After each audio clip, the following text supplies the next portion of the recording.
TSG पेश करते हैं 100 शब्द प्रति मिनट की गति से डिक्टेशन। स्टार्ट। महोदय, वरिष्ठ चुनाव आयुक्त ने यह कहकर एक धमाका कर दिया है कि देश में राजनीति का अपराधीकरण अत्यंत गंभीर स्वरूप लेता जा रहा है तथा सरकार इसे रोकने की दिशा में गंभीरता के साथ कोई कदम उठाती हुई प्रतीत नहीं होती।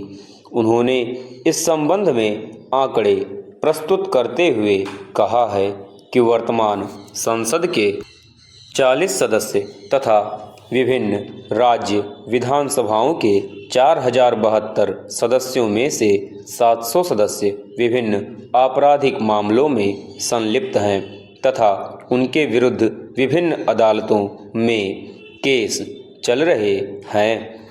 पिछले लोकसभा चुनावों में 1500 उम्मीदवार आपराधिक पृष्ठभूमि वाले थे, जिसमें सर्वाधिक 530 उम्मीदवार उत्तर प्रदेश में थे।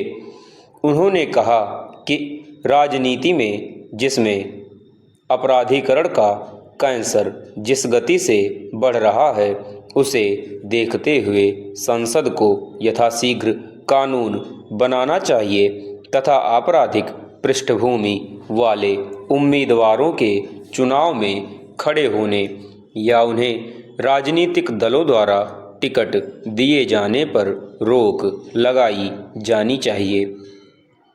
माननीय आयुक्त ने कहा कि अगर इस प्रकार के कदम तत्काल नहीं उठाए गए तो शायद चुनाव आयोग के लिए अगले चुनाव उस प्रकार से शांतिपूर्वक करवा पाना संभव नहीं होगा जिस प्रकार पिछले चुनाव करवाए गए हैं। विभिन्न राजनीतिक दल 1971 से चुनाव सुधारों तथा राजनीति में अपराधीकरण को रोकने की बात करते आ रहे हैं।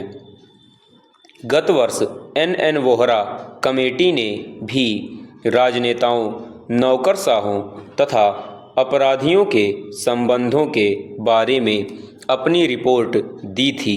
बताया जाता है कि इस रिपोर्ट में ऐसे अनेक तथ्यों का उद्घाटन किया गया है जिससे कई राजनेताओं व पूर्व तथा वर्तमान वरिष्ठ नौकरशाहों का कैरियर खतरे में पड़ सकता है। चेंज।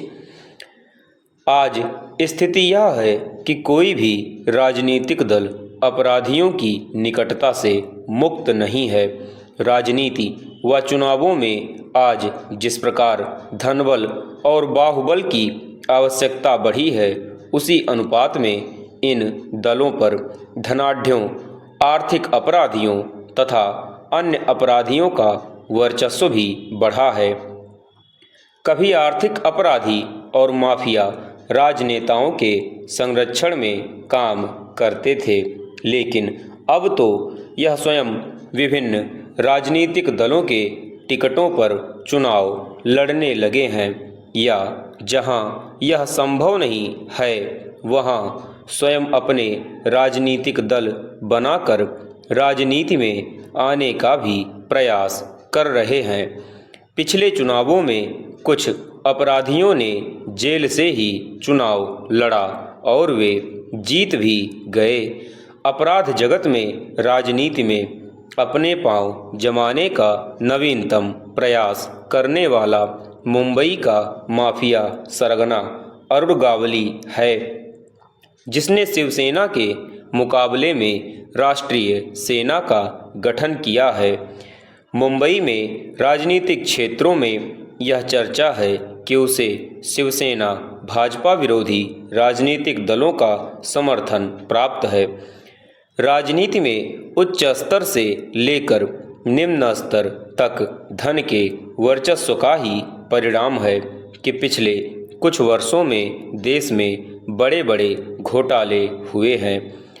एक पूर्व प्रधानमंत्री की सरकार बोफोर्स रिश्वत कांड के कारण सत्ता में आने से रह गई, तो दूसरे पूर्व प्रधानमंत्री यूरिया कांड तथा अन्य कई घोटालों में अदालतों के चक्कर काट रहे हैं। पूर्ण विराम। चेंज।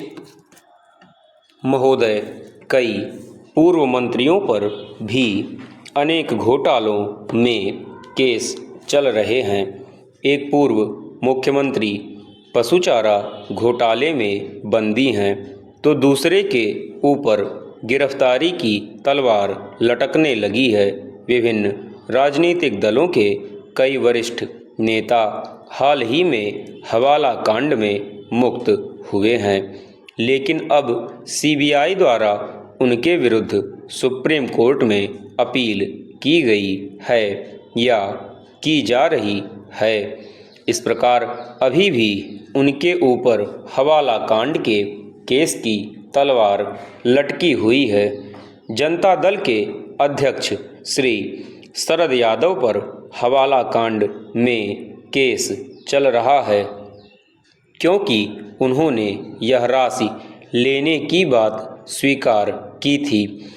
एक पूर्व महिला मुख्यमंत्री पर भी भ्रष्टाचार के केस जारी हैं। कहने का आशय यह है कि देश का कोई भी राजनीतिक दल इस समय ऐसा नहीं है जिस पर आरोपों की कालिख न लगी हो तथा जिसमें अपराधियों का प्रवेश न हो। यही कारण है कि कोई भी राजनीतिक दल चुनाव सुधारों तथा राजनीति में अपराधियों का प्रवेश रोकने जैसे तात्कालिक महत्व के कानून बनाने के लिए गंभीर नहीं है। चेंज। हमारी संसद व विधानसभाओं में अधिकांश समय हंगामों, धरनों आदि में व्यर्थ चला जाता है। संसद व सरकार से कई ऐसे विधेयकों को पारित कराने की अपेक्षा की जाती है जिन पर न तो सत्तारूढ़ सरकार के विभिन्न घटकों में सहमति ही हो पाती है या उसे लेकर इस प्रकार का हंगामा हो जाता है कि वह संसद के एक सत्र से दूसरे व तीसरे सत्र तक टलता चला जाता है। लोकपाल विधेयक तथा महिला आरक्षण विधेयक इसके ज्वलंत उदाहरण हैं। सार्वजनिक जीवन में शुचिता लाने व उच्च स्तर पर कार्यरत राजनेताओं तथा वरिष्ठ नौकरशाहों के विरुद्ध आरोपों की जांच के लिए लोकपाल नियुक्त किए जाने की बात पिछले 2 दशकों से की जा रही है। 1-2 बार बिल भी आए, लेकिन वह हर बार रद्द होते रहे। अब अगले सत्र में पुनः इस संबंध में बिल लाए जाने की चर्चा है। महिला आरक्षण बिल, जिसमें महिलाओं को राजनीति तथा अन्य क्षेत्रों में 33% आरक्षण दिए जाने का प्रावधान है, पिछले एक लंबे समय से विवादों के कारण संसद में टलता आ रहा है। संयुक्त मोर्चा के ही कुछ घटक इस संबंध में अलग अलग बोली बोलते रहे हैं। पूर्ण विराम। संसद के पिछले सत्र में श्री यादव ने प्रधानमंत्री को नहीं बोलने दिया था। संसद के इस अधिवेशन में भी इस बारे में कोई मतैक्य नहीं हो पाया। प्रधानमंत्री को इस बारे में सही कहना पड़ा कि इस पर सर्वसहमति प्राप्त करने का प्रयास किया जाएगा। विभिन्न दलों की महिला सांसद इस बिल को टाले जाने पर अपना गहरा रोष व विरोध प्रदर्शन कर चुकी हैं।